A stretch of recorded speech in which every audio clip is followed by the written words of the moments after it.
needed. But this series is more aimed at the business and how the employer can learn and engage with Pasifika workers and their culture. And this could only have a positive outcome for both the worker and the business. So without further ado, Hans, over to you. Thank you, Wes. Appreciate again the invitation to be a keynote speaker, I suppose, for this webinar. So to start off, just a warm Pacific greetings, everyone. I can only see there's about 10, 11 participants. So I hope through the online chat, and you can probably just do a quick intro there. But because this is only 1 hour duration of the webinar, so there are 3 different webinars as part of this presentation, the Yavu Foundation of Pacific Engagement. So this first webinar is a topic behind it. If we can go through the next slide, please, Wes. So before I go there, just a quick outline of what the webinar will be. So welcome, introductions. And I don't know if you've read my profile or just a snapshot. So as Wes said, I'm a Health and Safety Inspector for WorkSafe New Zealand. I've been with the organisation for a few years now, part of the furniture, I suppose. But my current role is a National Advisor for Pacific Responsiveness within WorkSafe New Zealand. And so that's just my quick introduction. And so just a bit of a housekeeping. Use the chat for any questions, and hopefully we'll go through that. And I think Wes will keep an eye on that for us. And if we can just mute our microphones, and then we'll have the opportunity to have that Q&A at the end of our session. So there will be some time for that. Like I said, this is only a 1 hour webinar. So to start off, there is a karakia or leongi in the Niuean language. So it's on the screen right now. So if you are Niuean, I can't see your faces. So I'm assuming we may be all non-Niueans. So just on the side of the Niuean language, it is a English translation and saying, let us pray. Our Heavenly Father, we ask for your blessings this week to each and every one of us. In Jesus' name we pray. Amen. So we'll go to the next slide, please, Wes. All right. So real quickly, I'm with WorkSafe. I'm part of the Pacific team within WorkSafe. We provide a Pacific lens to WorkSafe management, the board, the CEO, and other parts of WorkSafe, right down to the general inspectors. And so our role is to give that lens, any cultural information, but at the same time we deliver or facilitate an education program called Potanofo Come Home Safely, and that's targeting the workers in the workplace. And it's when it first started, it was targeting the manufacturing sector, but as we grew and we're out there spreading the word around health and safety for the workers, other organizations, other industry like construction, transport, logistics, warehousing, And then, as you can see, some of the photos there in the horticulture, aquaculture, the meat works. So all businesses, even the community, were coming and saying, "Hey, we've got participants here, audience of people that work or stay at home, but they've got families that are in those workplaces. How can we connect? How can we engage Portanofo?" So we go out there and deliver our program and just raise the awareness to the workers. But in some cases, the businesses have also come and said, "Hey, that's good that the workers are getting the message. What about us as management? What information or what training can we receive from Portanofo?" So we've been able to go in and meet with the management and top level management, supervisors, team leaders, just letting them know that, they too, as workers or as duty holders, have a responsibility under the health and safety legislation. So we are an arm of the WorkSafe that provide that training education to workers as well as management. So that's just a brief in terms of our program, the Portanofo that I'm currently involved in. So the part one, the first part of this webinar is, what do you know about Pacific peoples? What do you know about Pacific peoples, ladies and gentlemen that's joined the webinar? So if we can get to the next slide, please, Wes. All right, so this information I've basically taken and just sort of put it up there, so those of us who are quite quick in reading, this has come from a document that the Ministry of Pacific Peoples, they've provided in terms of a strong foundation or foundation of Pacific engagement. And I'll just hold it up here. So it's a very colorful document.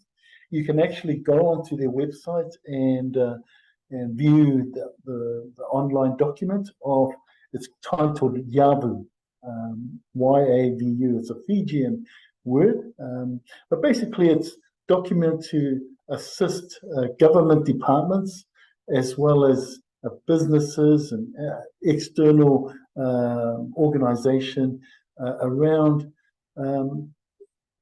engaging with Pacific communities, Pacific peoples. And so quickly there, basically the Pacific peoples is a collective term used to describe the diverse cultures of Pacific people from Polynesia, Melanesia, and Micronesian countries. And there's a rich ethnic and national diversity covered by the term of Pacific peoples. And the term does not imply Pacific unity. And yeah, I've struggled to say that particular word there. So there's those bullet points. There's those 5 bullet points. The labour shortages in the post-war period, New Zealand government to import Pacific labourers. And that was in the early stages, early years. But right now, they still are. They're bringing in migrant workers. So tomorrow, I'll be flying down to Napier. There's a seasonal grower down in the Hawke's Bay area. They're bringing in Samoan workers. And Samoan workers, yes, English is their second language, or probably don't have the ability to communicate in English. So my task tomorrow is to help them understand their responsibilities, their duties under health and safety laws from a Portanofo perspective. So these workers are coming in. They're coming under the seasonal workers or RSC workers. They're also coming in to work in the meat industries as approval and principal workers. And so there is still a huge demand to bring in migrant workers from the Pacific. And now they're including other ethnicity like Indonesia, the Filipinos, etc. And so basically, as you can see through those 5 bullet points, the Pacific people make up a certain number of people residing here in New Zealand. A lot of them are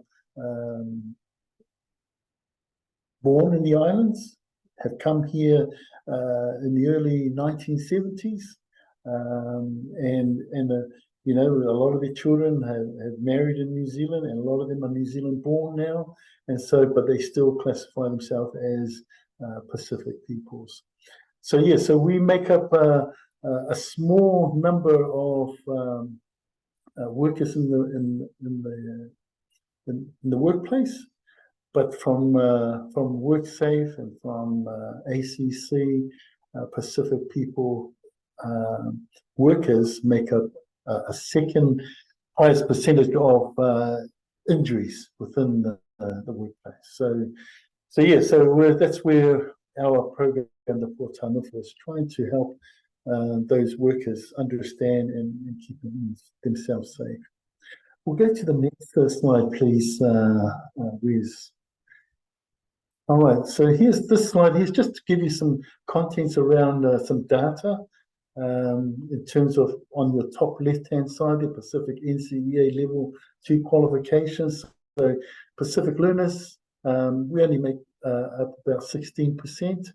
The population, 7.4%, and so forth. The lowest median personal income, and you can see the difference there. And then Pacific people's unemployment rate is dropping. And then where most Pacific people are residing within New Zealand, and Auckland, Tamaki Makaurau, makes up 66%.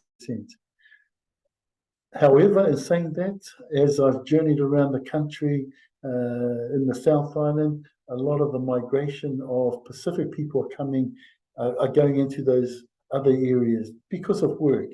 So they're going into the likes of Canterbury, Ashburton, Nelson, because that's where the growers are, or the meat works, or other industries that are establishing themselves in the South Island. So Pacific peoples are starting to grow within those other regions. Next slide, please. So Pacific peoples in a glance. So now you probably need to think about your workforce if I'm talking to management. Okay, so you're looking at, you know, you've got Samoans, you've got Tongans, Cook Island Maori, Niueans, Fijians, Tokelauan, Tuvaluan, Kiribati, Rotuman.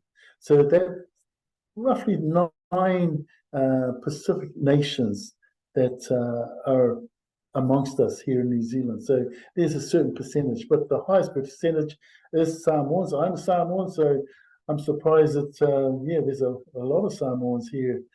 And then followed by the Tongas, then the Cook Islands, and so forth. So, but like I said, there's still a lot of Pacific people migrating to New Zealand, whether they're on temporary work permits, and eventually they find a pathway to becoming permanent residents and leading up to New Zealand, becoming New Zealand citizens, and establishing themselves here in New Zealand.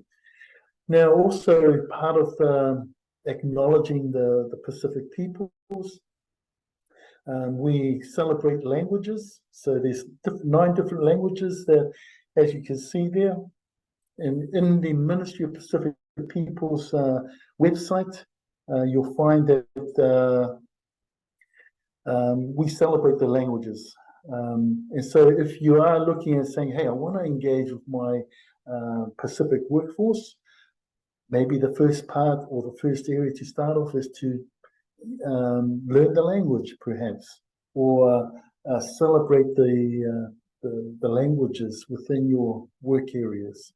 And that's a good start if you're looking to engage with your workers, because they bring in those skills, they bring in their talents, and they can contribute towards your business.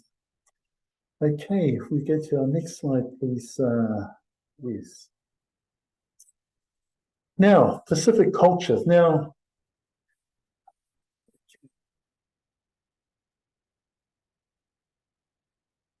in the Pacific culture, they bring these they bring with them their values. These are common to all Pacific cultures.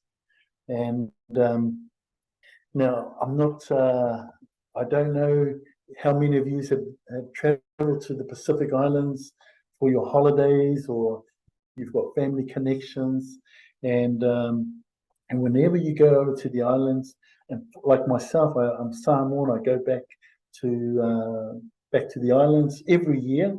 I go at least once or twice. And if you know the culture, you know there's a family event. We call them whaalawi. Yeah, we're on the plane and we're over there. We go over there to support. And so, you know, when you're living in a village, you actually see these cultural values in action. And you have a look in there, you see that there's love or aroha. That plays an important part in the village or in the family. Then you got your family, how important that is. Then the consensus, and then you've got collectivism, and then you've got spirituality, then the reciprocity and respect. All these things that Pacific culture values come with the individuals. So if you do have workers that are from the Pacific, you probably know, or if you haven't, you'll see that these workers or the community, they have these things in their lives. They may not express it, you know, openly, but it's in their hearts and in their minds at all times. So, for example, if you've got a worker there that someone has passed on, you know, just a close family member, you basically that individual is going to be calling for his or her family coming together, and even his or her work colleagues, they'll rally around that individual. You know, it's all that aroha, that love, and then the family, and then the respect. So that person could be, they know that he or she has a kaumatua. I'll just use that word, kaumatua, a matai or a chief title, and that they respect that person, and so they rally around. And if the person is if you've had an incident on site, you know, they'll always think of having a karakia. So that spirituality kicks in there. So as I said earlier, you know, if you've been to the islands and you're wanting just a you know, holiday, if you take some time to visit a village or stay in a village, you'll see these Pacific cultures values come to light. And it basically, the workers that you have in your workplace, they actually can contribute within your workplace using these values, and they're positive things. And so my experience as an inspector, whenever I've been out there doing my portanofu or doing my normal health and safety inspector duties, whenever I come across Pacific, they identify me as a Pacific. Straight away, they start talking about your whakapapa, your family, and once they have that connection, they, you know, if they're having their lunch or whatever, they'll sit you down and they want to share and they want to have a kōrero or have a talanoa with you. So, you know, basically, I'm there to do my work, but then sometimes I just close the book, put it away in my bag, and I sit down and just have that kōrero, start talking. And they'll share their lunch, and, you know, I won't refuse if they offer, because, you know, it might be, you know, if I say no, they might feel offended. But, you know, I take the opportunity to just connect with them. And so in last year's presentation, so some of the people that were online, I encouraged them, if you're in the cafeteria and you always have a certain place where you sit in the cafeteria, but you've got a group of Pacific or other ethnicities sitting, well, you know, having laughter and enjoying their meal, pick up your meal and go and sit with them and engage with them and join in with the laughter and maybe share. If oh yeah, I'm going to share my meal today, you bring extra from, and then just take it over there and share. And that's how you connect. And that shows that you're starting to acknowledge their Pacific values.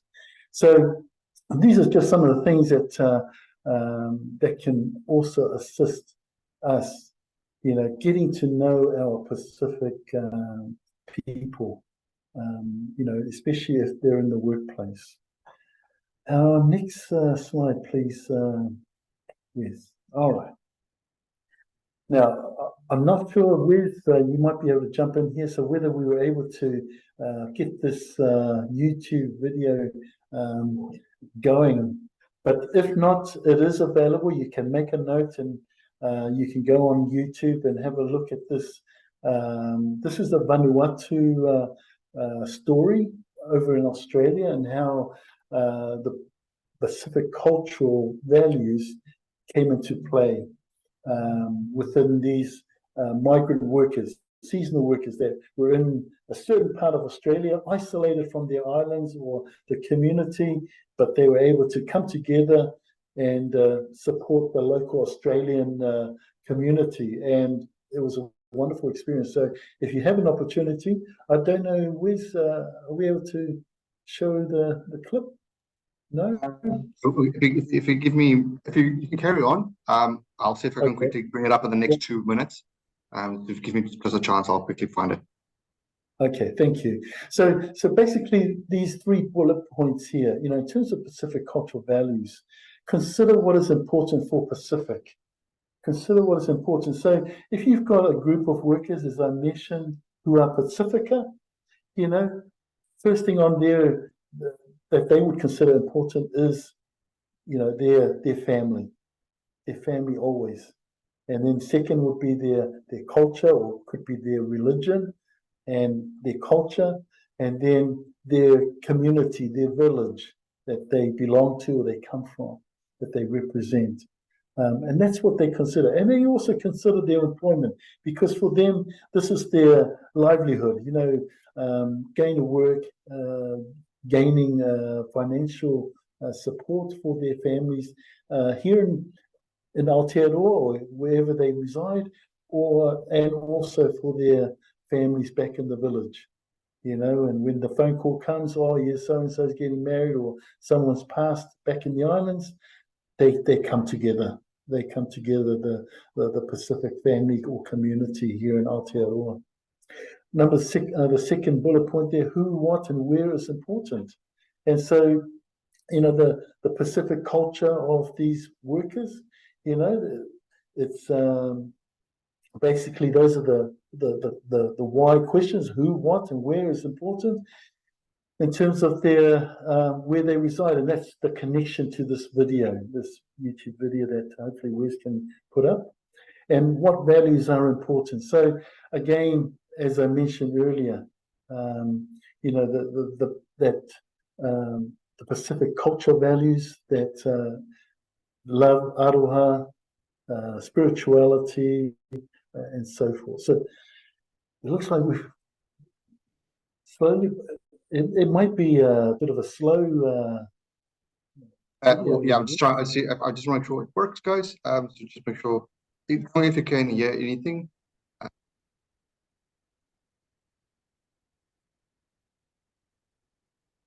There's no sound, Wiz. No sound. Cool. That means I just need to change one thing, guys. Apologies for that.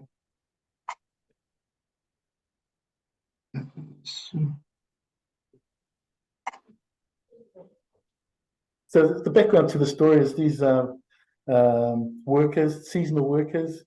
They were out in some town in Australia, and there was a bit of a community of Vanuatu or in the community, but these season workers all came together and carried out a community service. And the Australian people, they were just. I first came here in 2020, just after COVID, and it's been 3 years, and this year is my 4th year. The stall is made out of a lot of elderly people. It's a very old country town. And not just elderly people, but there's a lot of disability as well. That's when I started to get involved with my community to sort of go where they are in their houses and properties and just give them a helping hand.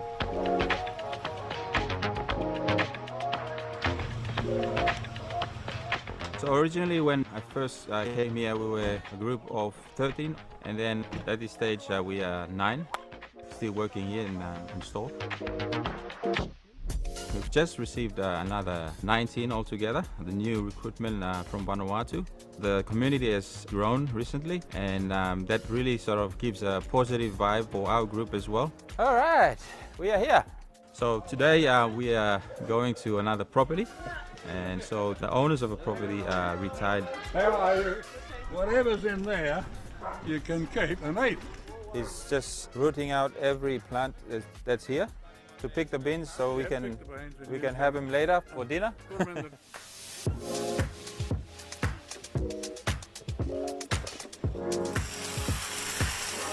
I think the biggest challenges we're facing here, we're sort of distanced from our families.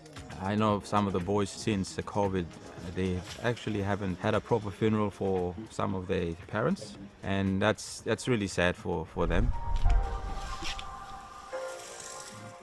It'd be hard for them to come into a small community because some communities are very tight-knit, and they're hard for them to break into. People like that coming from overseas, have no idea of the lifestyle that we live, and they're interested to see what we do as well as what they do. I haven't seen my son for 3 years since I've been here, but good news, last year he gets to come over for holidays since the borders open. So he was with me over the Christmas, New Year's holiday, and he just went back. I am married to a beautiful Fijian lady. She's now in Fiji with 2 of my sons. Over the past 2.5 years, we weren't able to meet them. But then as things going smoothly and borders are starting to open, I was able to get a 1-month leave. So I went down and visited my family.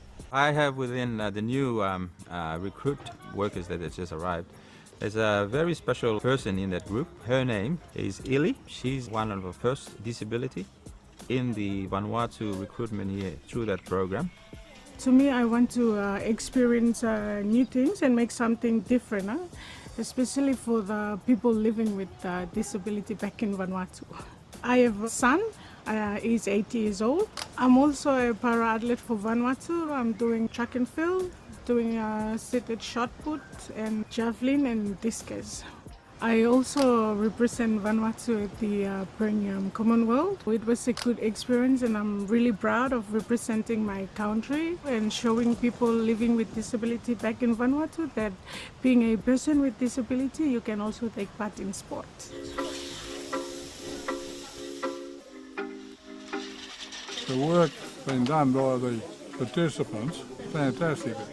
Took out all the rubbish out of my veggie plot, picked tomatoes, picked beans.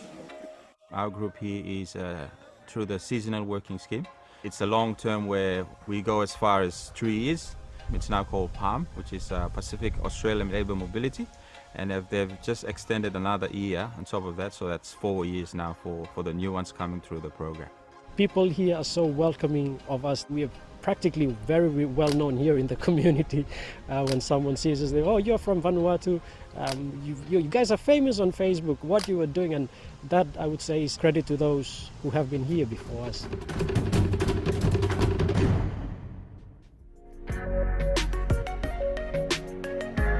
Thanks, Wes. All right. Are we still on?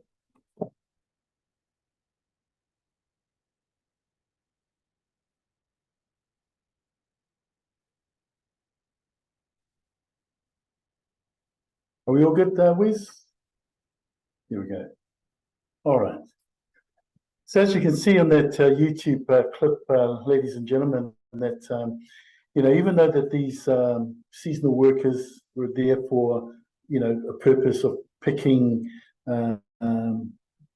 vegetables or fruit, for the business that they work for, but as a community on a Saturday or the Sunday or whatever the days that they have off,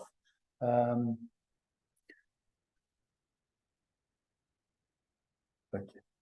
Whatever that they have off, that they're able to still go together collectively as a team and go and give service and support. It's that village concept that they have, and that's not just the Vanuatu community. It's the same with Samoan, Tongan, Niuean, or collectively as a Pacific group. So if you have a workforce that's a mix, and you're going to do something for the community as an organization, as a work business, and you call your workers together, they'll come together. And it's not just going to, as you saw on the clip, it's not just the adults. They bring their children or their families. They work together, and that's that village working collectively together. All right.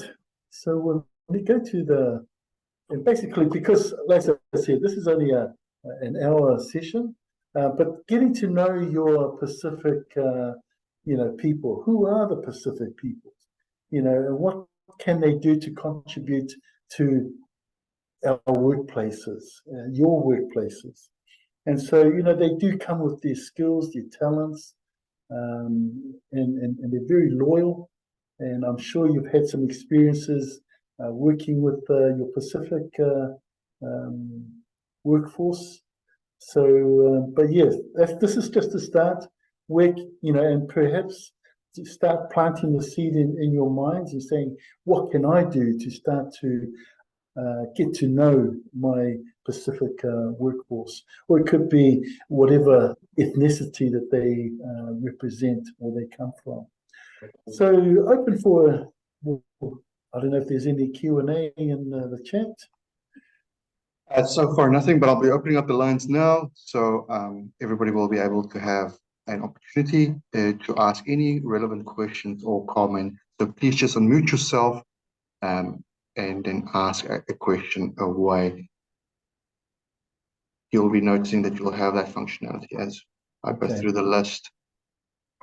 Almost there, guys. There's a couple more to go.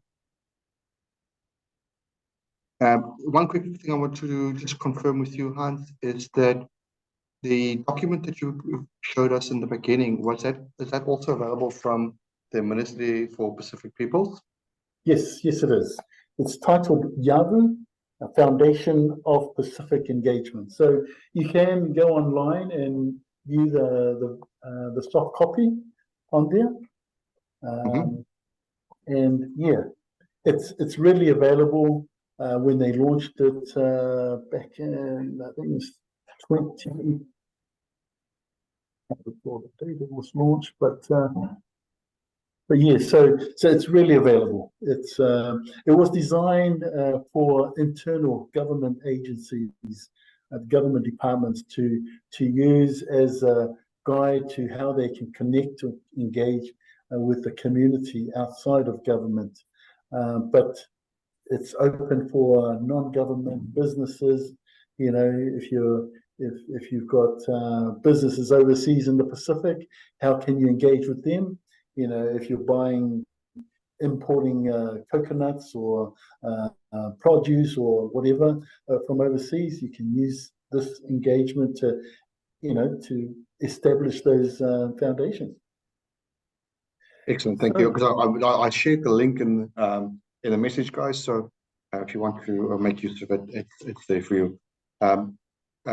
We've got a couple of minutes, maybe 10 to 15 minutes. So please, if you've got any questions or comments, please ask away. I'm just looking at the list. It's really good to see you on there, Andy Cook. Hello, Hans. How you doing? All good, Andy. Good to see you. Thank you, mate. Likewise, you're looking well. Hans, a question for you, probably more looking for support. I too are working with RSC workers from the islands, multiple islands. The challenge I have is not only having access to the likes of yourself, but the ability to have information such as inductions and training translated. Is there any resources that you've come across in your time to help support PCBUs or organizations with translating the message? especially when English Yeah. is a second language. Obviously, from an engage and connect, everything you've said on point, and the organisations I'm with, we do a lot of that. But our biggest challenge is trying to get the right information translated in the right way to then be able to engage and connect with our workers. Yeah, thanks for that. Good question, Andy. And yeah, definitely, it's an area that I've come across in my travels. And businesses have been asking, for those sort of resources and who to connect to get things translated into their language. So it helps with their induction and training. So at the moment, there are providers out there, but my suggestion would be contact the Ministry of Pacific Peoples. They do have recognized people that they know that will do the right task around translation. There are also translation services, but there's also one company in particular that we've been working with, Silver Fern Farms. They're actually using their so-called pastoral cares, people that they utilize within the process when they go overseas to bring in the workers. They're actually people that they can rely on giving the right information. They know the business processes, so they know the right terminology to use. If it's working around machinery, or in your case could be how they pick the fruits, or harvesting or pruning, so they know how to use the right terminology. But yeah, it's looking at those within your organization who may be pastoral cares, that they have a good command of the English language. They can actually, do the translation. And some companies that I've come across, not just in the seasonal workers, but they're also in the manufacturing construction, they just kept it simple. If, for example, construction, working at heights, wearing your PPE, they just get some of their supervisors who speaks the language, and they just write it up, type it up, dress it, color it, and they put it up on their notice board. They're using the people in-house. And that's something that your workforce will probably say, hey, I can do that. I can do that. And so, but yeah, it's funny that you mentioned that, because I've just come out of a meeting prior to this webinar. We've been just talking with a lady that's based in Australia, and we're looking at the interpreters. So there's a bit of a change in terms of engaging interpreters here in New Zealand. And so it's a bit of a situation where everything is now being transferred over to Australia, and they manage that. And you go online if you want an interpreter.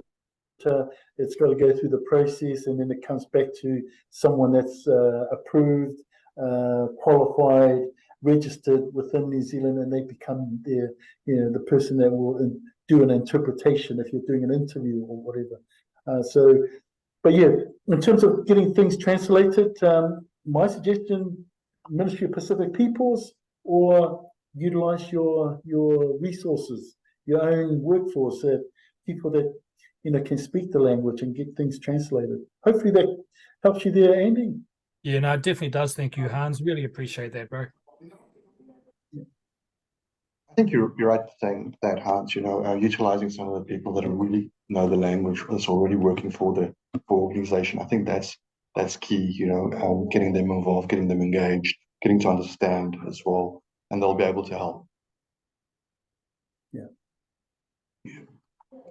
Any other questions, guys? This is just the first webinar. As you know, there's 2 more to come, and this is just the first building block. So today was just a bit of a understanding of who Pacific Peoples are.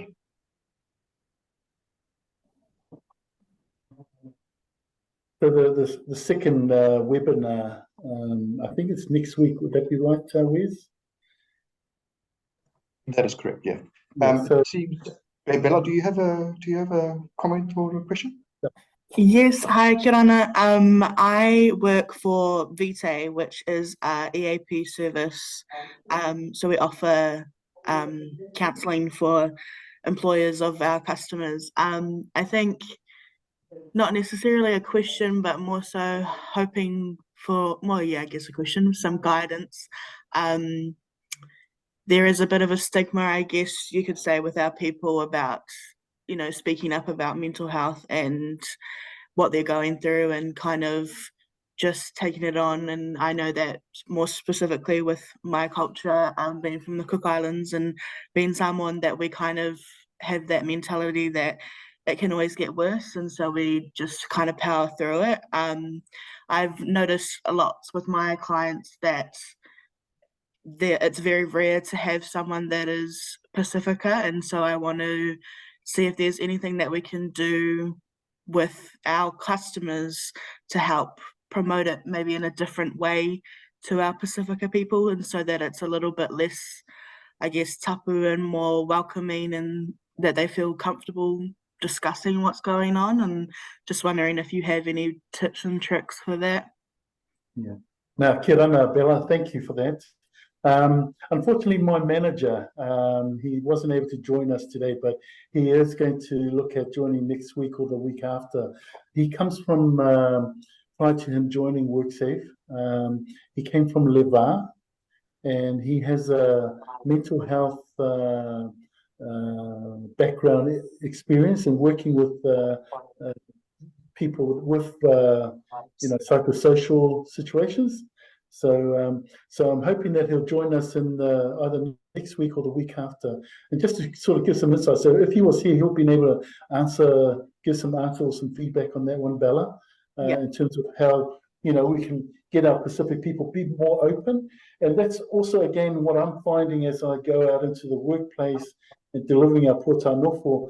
When we talk about health and safety, a lot of the workers say, oh yeah, it's good that we've got the safety in place. But when it comes to the health, you know, health is not just, you know, what we're breathing in.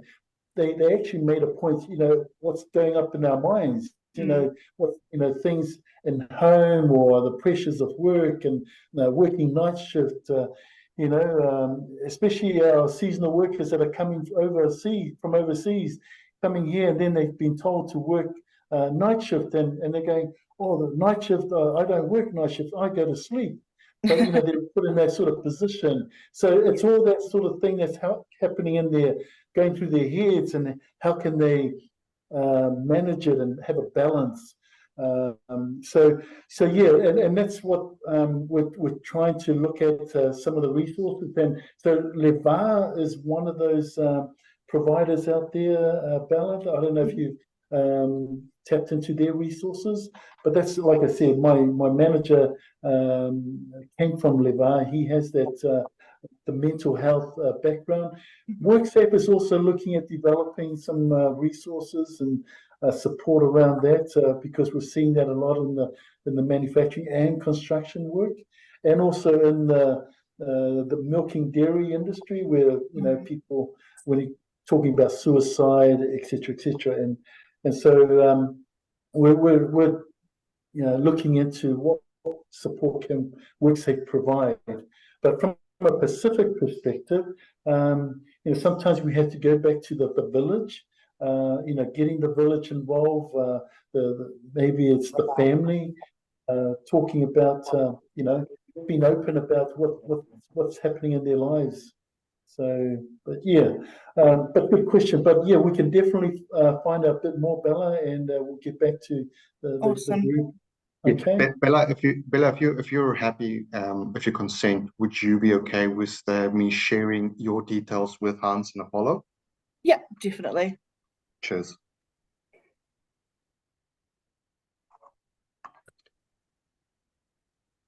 Anyone else? Hi everyone. Yeah, hi everyone.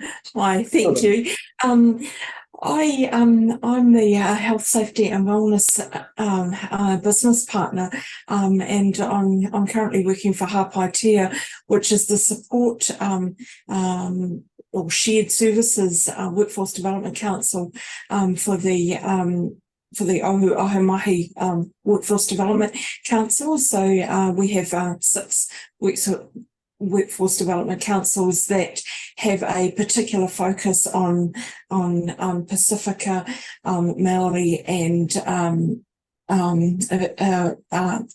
disabled people. So yeah, I work alongside those workforce development councils, providing guidance and advice.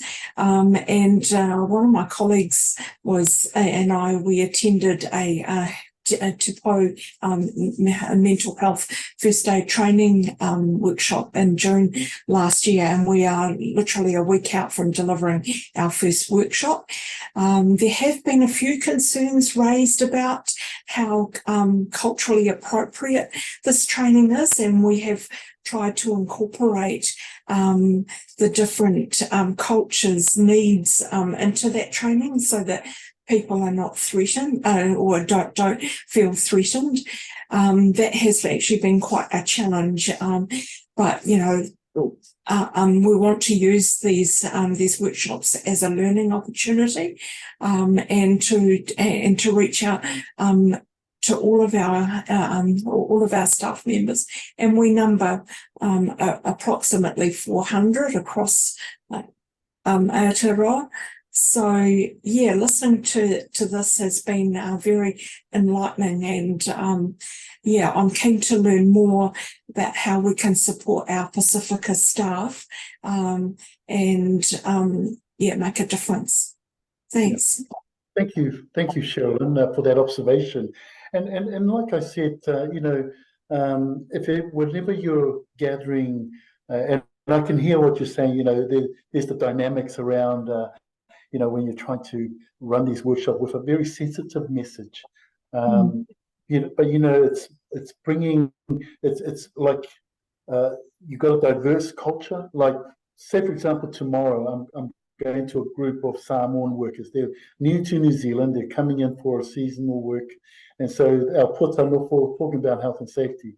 You know, I can go in there and put sticky post-its around the wall and get straight into it. But for me, it's putting those aside and start off with your cultural approach, having a lotu prayer, karakia, making sure there's some kai, some food, you know, set the scene, you know, as if they were back in the islands, in the village, and setting the scene, and then after you have the meal or whatever the approach, then you know you've got their minds are open, they're willing to listen and participate, because you've put their cultural needs or their spiritual needs, their family, because you're talking whakapapa, you're putting that all on the table, and now they're comfortable. You set the scene. Now you can bring in the topics that you will be sensitive, but you know, as long as you've laid that foundation, as what we're talking about today. Thank you for that, Hans. Yeah, my colleague and I were co-presenting, and we discussed, you know, refreshments, and we had, and we have come to the decision that you know, we won't provide food, but hearing you say that, yeah, I think we'll. Yeah, we'll backtrack on that, and even if it's just, you know, a few simple biscuits and things, just to get people feeling comfortable.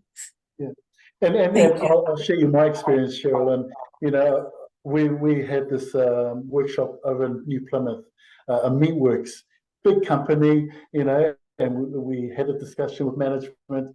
Part of our cultural appropriateness is to, you know, have this and then have some meals, some kai, and as part of our process, and whether it's in the beginning or at the end. And again, is to bring people together, socialize. And so they say, oh yeah, all thumbs up. When they turned up after we arrived in New Plymouth, they said, oh, sorry, Hans, there's no kai. Management have said we're limited in budget. So I turned to my colleague and said, okay, let's go back to Pack and Save. Let's go and buy some kai. You know, for me, as a facilitator, I'm not going to let that pass. I'm not just going to turn up and say, okay, turn the projector on and carry on with our representation. No, I want to break, I want to connect with my my workforce here, the workers. We're going to have some kai, have some orange juice or Milo or whatever it is, bring them to that level that they're comfortable.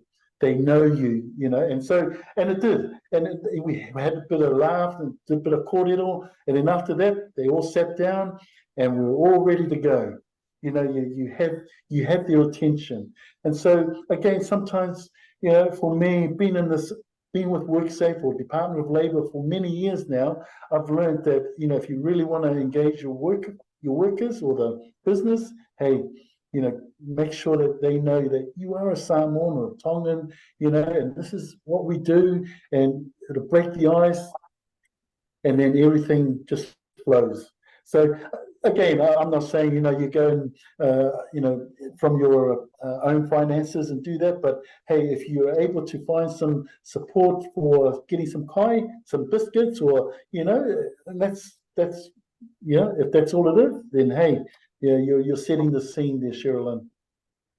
Thank you, Hans. I've just received a message from my colleague who I will be co-presenting, and she's listening into this too. So so that's awesome. Wes, if you would like to share my contact details to Hans, I'm more than happy for that to happen. Brilliant, we'll do so. Thank you. Thanks, Sherilyn. Thank you. Thank you very much for that, guys. We still have 2 or 3 minutes, so if there's one last question or comment or advice, you have that opportunity now before we close off.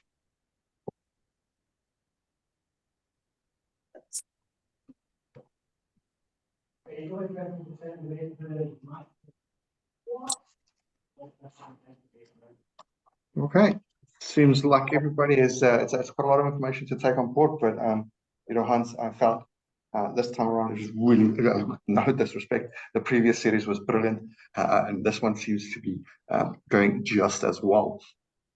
Thank you very much yet again for everyone coming along. I really appreciate your time taken up. We do understand you're very busy. Hans, yet again, for your time investment into this. You're doing an absolutely good work outside in the field and online and changing the system. Good on you. Thank you very much. Guys, please don't miss out on next week's second part of this webinar. You will definitely not be disappointed. It's three short webinars, guys. 1 is down, 2 more to go. And if I don't get to speak to you before then, and before I let Hans have the final word, have a good one, enjoy the week, and stay safe.